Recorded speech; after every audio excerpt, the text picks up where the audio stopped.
नमस्कार, मैं डॉक्टर विनय कुमार कुशवाहा, इतिहास विभाग, आदर्श महाविद्यालय उमरिया। पिछली कक्षा में हमने बात की थी 18वीं शताब्दी के मध्य भारत की राजनीतिक स्थिति कैसी थी। इस संबंध में हमने इसके 4 महत्वपूर्ण बिंदुओं पर बात करने के लिए कहा था। पहला पतनशील मुगल साम्राज्य, दूसरा नवीन राज्यों का उत्थान, तीसरा विदेशी आक्रमण और चौथा यूरोपियों का आगमन। पिछली कक्षा में हमने पतनशील मुगल साम्राज्य और नवीन राज्यों के उत्थान के बारे में बात की थी और बताया था कि किस प्रकार से या किन परिस्थितियों में मुगल साम्राज्य का पतन हुआ। उनके मुगलों के कमजोर उत्तराधिकारियों ने किस प्रकार से अपने राज्य की रक्षा करने में असमर्थता दिखाई और विशाल मुगल साम्राज्य अपने पतन की ओर पहुंचा। इतने बड़े मुगल साम्राज्य के पतन की स्थिति पर आने पर जब मुगल बादशाह का साम्राज्य टूटा या मुगल साम्राज्य टूटा, तो उसके टूटने के पश्चात बहुत सारे सूबेदारों ने, प्रांतीय सरदारों ने अपने स्वतंत्र राज्य की स्थापना की। अपने आप को अपने प्रांत में उन्होंने स्वतंत्र घोषित किया मुगलों की अधीनता से। आज हम चर्चा करेंगे विदेशी आक्रमण पे। विदेशी आक्रमण में विशेष तौर पर 18वीं शताब्दी के मध्य में जो आक्रमण हुए उनमें नादिर शाह और अहमद शाह अब्दाली के आक्रमण हैं। इन पे आज हम चर्चा करेंगे। नादिर शाह की अगर हम बात करें तो नादिर शाह ईरान का शासक 1736 ईस्वी में बना। वहाँ का शासक शाह तहमास्प था। उसके उसकी मृत्यु के पश्चात नादिर शाह ईरान का शासक बनता है। शासक बनने के पश्चात उसने अपने साम्राज्य की, अपने राज्य की वित्तीय कमी को पूरा करने और अपने साम्राज्य विस्तार के उद्देश्य से भारत पर आक्रमण करने की योजना बनाई। इस संबंध में उसने एक पहल भी की। 1738 ईस्वी में जब वो कंधार अभियान कर रहा था, उस समय पर उसने मुगल बादशाह को एक संदेश भिजवाया और उससे अनुरोध किया कि काबुल में मुगल बादशाह अपने सैनिकों की एक सुरक्षा पंक्ति तैयार करवाए, ताकि कंधार के जितने भी सैनिक हैं वो भाग करके काबुल में या काबुल से फिर भारत में ना आने पाए। इसलिए अफगानों को रोकने के लिए या अफगान काबुल में शरण ना पाए, इसलिए उसने मुगल बादशाह से इस संबंध में सैनिकों की पंक्ति बनाने के लिए अनुरोध किया। लेकिन मुगल बादशाह ने उसकी इस अनुरोध पर ध्यान नहीं दिया, जिससे वो थोड़ा सा क्रोधित भी हुआ। आगे चल करके अपने उद्देश्यों को पूरा करने के लिए उसने 1739 ईस्वी में भारत का अभियान करने का निश्चय किया। भारत आने के लिए कुछ मुगल अमीरों ने भी उसे आमंत्रण दिया था, जिनमें सआदत खां का नाम भी है। करनाल का युद्ध 24 फरवरी 1739 ईस्वी को मुगल बादशाह मोहम्मद शाह और नादिर शाह के बीच हुआ। करनाल के युद्ध में नादिर शाह ने मुगल बादशाह मोहम्मद शाह की सेना को बुरी तरह से पराजित किया और सआदत खां के आमंत्रण पर 20 मार्च को वो दिल्ली पहुंचा। करनाल के युद्ध में मोहम्मद शाह ने अपनी तरफ से निज़ामुल मुल्क को मीर बख्शी बनाया था, लेकिन सआदत खां चूंकि स्वयं मीर बख्शी बनना चाहता था, इसलिए उसने निज़ामुल मुल्क को हटाने और मुगल बादशाह के सामने मीर बख्शी का पद प्राप्त करने के लिए नादिर शाह को आमंत्रित किया था। नादिर नादिर शाह जब दिल्ली पहुंचा तो उसने 57 दिन दिल्ली में रहा। मतलब नादिर शाह 57 दिन तक दिल्ली में रहा और उसने दिल्ली को लूटा। दिल्ली को लूटने के क्रम में उसे दिल्ली को जो जो उसने लूटा तो उसे 70 करोड़ रुपए की संपत्ति मिली। साथ ही मयूर सिंहासन और कोहिनूर हीरा भी उसे प्राप्त हुआ, जो मुगल बादशाहों के अधीन था। नादिर शाह जब इतनी संपत्ति, लगभग 70 करोड़ की संपत्ति जब यहाँ से लूट करके लेके गया, वापस अपने राज्य किया, तो उसने अपने राज्य में लगभग 3 साल तक कोई कर नहीं लगाया। नादिर शाह का ये आक्रमण मुगलों की कमर तोड़ देने वाला था, आर्थिक तौर पर मुगलों को और अधिक कमजोर करने वाला था। नादिर शाह 1739 ईस्वी में आक्रमण करने के पश्चात वापस अपने राज्य वापस लौट गया। इसके पश्चात 1747 ईस्वी में नादिर शाह की मृत्यु हो जाती है। 1747 ईस्वी में उसकी मृत्यु के पश्चात उसी का सेनापति अहमद शाह अब्दाली अगला शासक बनता है। अहमद शाह अब्दाली नादिर शाह के नक्शे कदम पर चलने का विचार रखता था। इसी क्रम में उसने 1748 से लेकर के 1767 ईस्वी के मध्य भारत में 7 आक्रमण किए।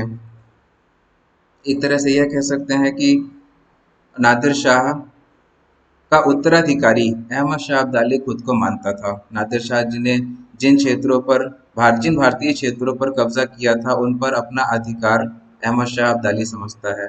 इन्हीं इसी अधिकार को प्राप्त करने के लिए उसने भारत पर लगभग 7 आक्रमण किए।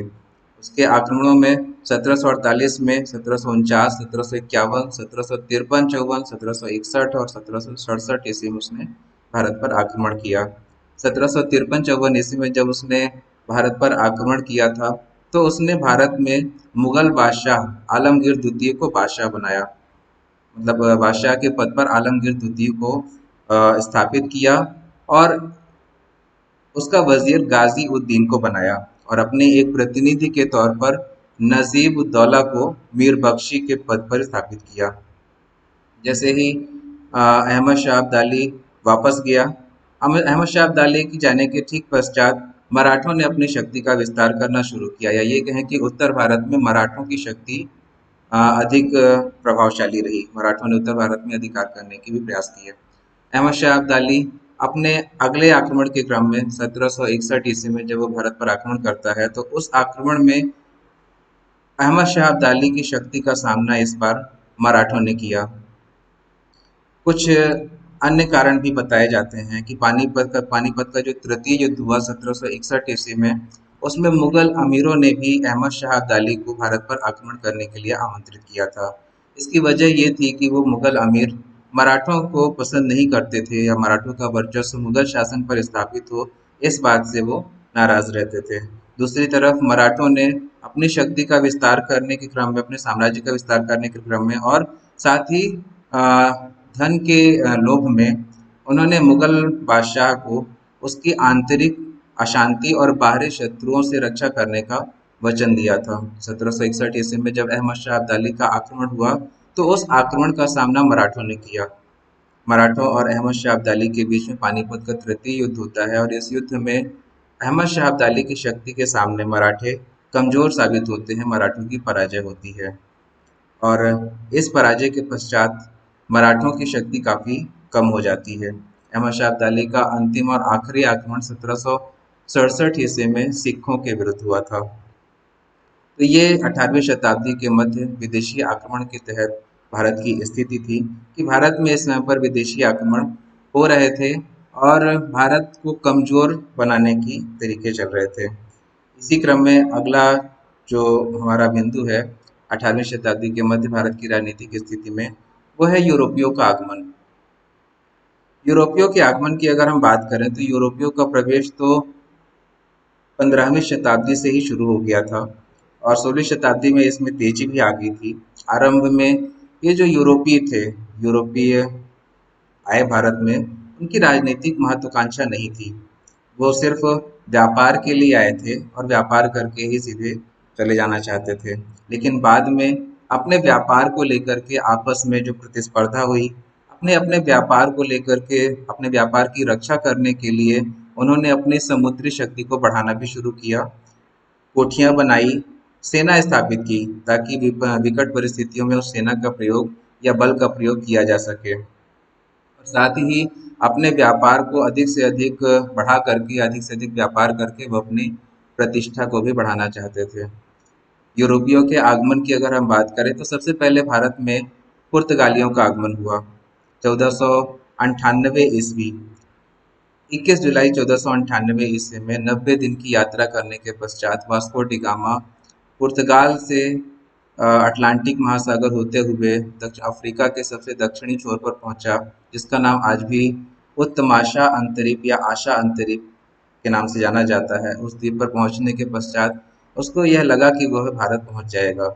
वहां से अब्दुल माजिद नामक एक गुजराती व्यापारी की सहायता से वो भारत के कालीकट नामक बंदरगाह पर पहुंचा, जहां पर कालीकट के शासक जमोरिन ने उसका स्वागत किया। 90 दिन की यात्रा करने के पश्चात जब वास्को डी गामा भारत पहुंचा तो उसने भारत में विशेष तौर पर मसाले के लेने के लिए आया था वो, और जो दो दो नाव, 2 जहाज भर करके वो मसाले यहाँ से लेकर के गया। और उस मसाले की कीमत यहाँ के बजाय उसने 60 गुना दाम पर बेची। मतलब अगर उसने यहाँ पर 1 रुपए का मसाला खरीदा है, तो उसने यूरोप में जाकर के उसको 60 रुपए में बेचा, 60 गुने दाम पर बेचा।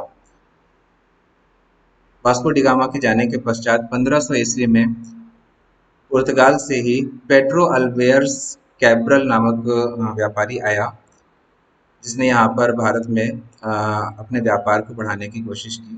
1502 ईस्वी में वास्को डी गामा पुनः आया और उसने फिर से उसी प्रकार से अपने व्यापार को बढ़ाने के लिए, अपने व्यापार को स्थापित करने के लिए यात्रा की। 1503 ईस्वी में भारत में अल्बुकर्क नामक पुर्तगाली व्यापारी आया। इसने कोचीन में अपना कार्यालय स्थापित किया। कहा जाता है 1503 ईस्वी में जब अल्बुकर्क आया तो उसने ही भारत में पुर्तगाली साम्राज्य की वास्तविक नींव डाली। भारत में पहला पुर्तगाली गवर्नर डी अल्मीडा कहा जाता है, या डी अल्मीडा को माना जाता है, जो 1505 से लेकर के 1509 ईस्वी तक भारत में पुर्तगाली व्यापार का या पुर्तगाली क्षेत्र का गवर्नर रहा। 1509 ईस्वी में फिर से अल्बुकर्क आता है और 1510 ईस्वी में उसने बीजापुर राज्य से गोवा को छीन लिया और एक तरह से भारत में अपने पुर्तगाली साम्राज्य की स्थापना की। पुर्तगाली व्यापारी कंपनी एस्तादो द इंडिया के नाम से जानी जाती है। पुर्तगाली भारत में आए और पुर्तगालियों की देन भारत में तंबाकू की खेती कही जाती है। ये पुर्तगालियों की देन है कि भारत में तंबाकू का उत्पादन शुरू हुआ। साथ ही 1556 ईस्वी में पुर्तगालियों ने भारत में प्रिंटिंग प्रेस की भी स्थापना की थी। इसके पश्चात भारत में डचों का आगमन हुआ। डच डचों की जो व्यापारिक कंपनी थी उसे वेरी गदे ओस्ते इंडेसे कंपनी के नाम से जाना जाता है। 1595 ईस्वी में पुर्तगालियों का पहला बेड़ा स्थापित हुआ और जो भारत आया था। 1602 ईस्वी में उनकी कंपनी स्थापित हुई। 1605 ईस्वी में जाकर के उन्होंने अपना पहला भारत में व्यापारिक केंद्र बनाया, जिसे मसूलीपट्टनम के नाम से जाना जाता है। 1610 ईस्वी में पुलिकट और 1616 ईस्वी में सूरत में उन्होंने अपने व्यापारिक केंद्र स्थापित किए। लेकिन डचों के जो व्यापारिक हित थे वो भारत के बजाय दक्षिण पूर्वी एशिया में थे। भारत से ज़्यादा उन्हें दक्षिण पूर्वी एशिया में व्यापार से ज़्यादा फायदा होता था। इसलिए डचों ने अपना व्यापारिक केंद्र भारत के बजाय दक्षिण पूर्वी एशिया में ही ज़्यादातर बनाए रखा। डचों की अगर बात करें तो भारत से भारतीय वस्त्रों को प्रमुख रूप से निर्यात की वस्तु बनाने का जो श्रेय है वो डचों को दिया जाता है। तो डचों का आगमन भी भारत में एक व्यापारिक कंपनी के रूप में ही हुआ था। इसके पश्चात अगला जो व्यापारिक कंपनी थी यूरोपियों की, वो अंग्रेजों की थी। अंग्रेजों की अगर हम बात करें तो 31 दिसंबर 1600 ईस्वी में महारानी एलिजाबेथ ने, इंग्लैंड की महारानी एलिजाबेथ ने व्यापारिक चार्टर प्रदान किया था, जिसका उद्देश्य ये था कि अंग्रेज या इंग्लैंड के लोगों को मसाले और काली मिर्च की आवश्यकता की पूर्ति करनी है। तो इसी उद्देश्य से एलिजाबेथ ने व्यापारिक चार्टर प्रदान किया था। इसके पश्चात धीरे धीरे व्यापार को बढ़ाने की बात हुई। 1608 ईस्वी में विलियम हॉकिंस भारत आया। ये इंग्लैंड के शासक जेम्स प्रथम का पत्र लेकर के आया था। यहाँ पर आने के पश्चात उसने जहांगीर के दरबार में अपनी उपस्थिति दर्ज करवाई और जेम्स का पत्र जहांगीर के दरबार में पढ़ करके सुनाया। विलियम हॉकिंस को जहांगीर ने 400 का मनसब भी प्रदान किया था। इसके पहले भी 1594 ईस्वी में जॉन मिल्टन हॉल नामक व्यक्ति भारत आया था, लेकिन वो थल मार्ग से आया था।